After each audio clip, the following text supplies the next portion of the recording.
good morning. It's still morning, barely. Have you enjoyed the event? Is it good? It's great. I just want to say a couple of words. I want to thank the panelists and the moderators. I've heard a lot of great feedback from the morning. Also, Chris Kastner, who's the chair of the BRT Education and Workforce Committee, for his leadership on this event.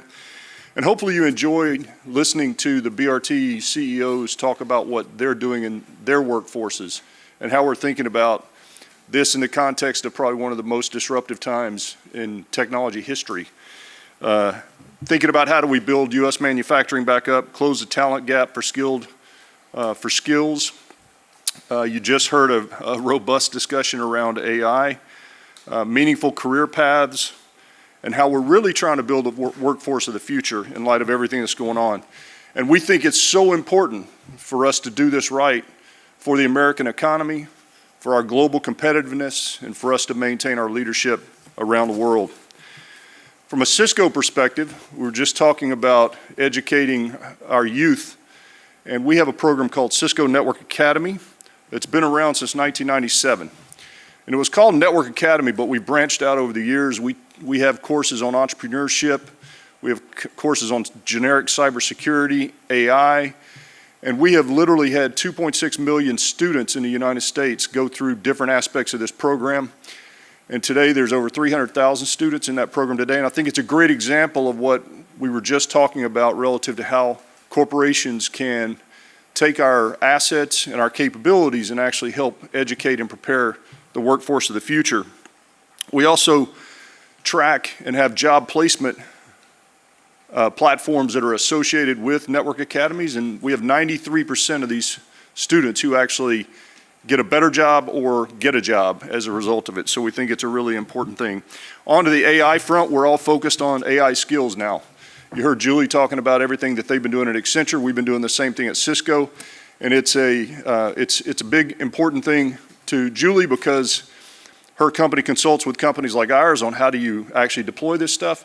And it's super important for us because we actually build a lot of the infrastructure that runs all the AI connectivity, AI security, safety, and those kinds of things. So we've had a real effort to educate our teams. We talked a lot to our employees. You heard the Deputy Labor Secretary up here talking about employees being concerned.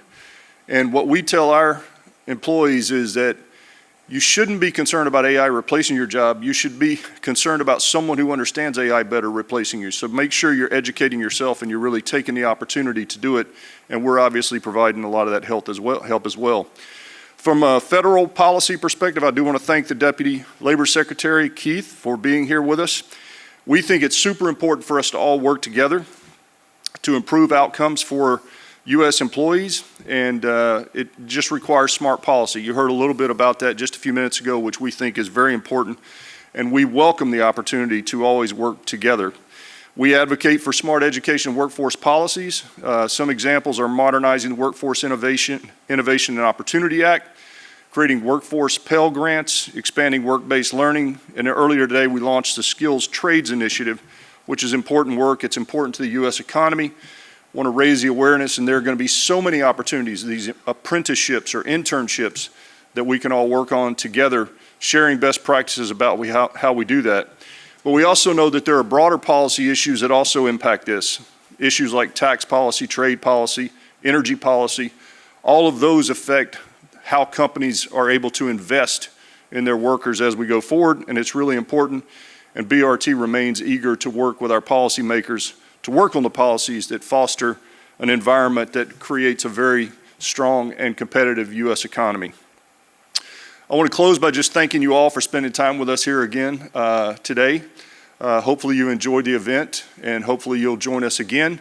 I think that we have lunch for you to keep the discussion going, and hope you have a great afternoon. Thank you very much.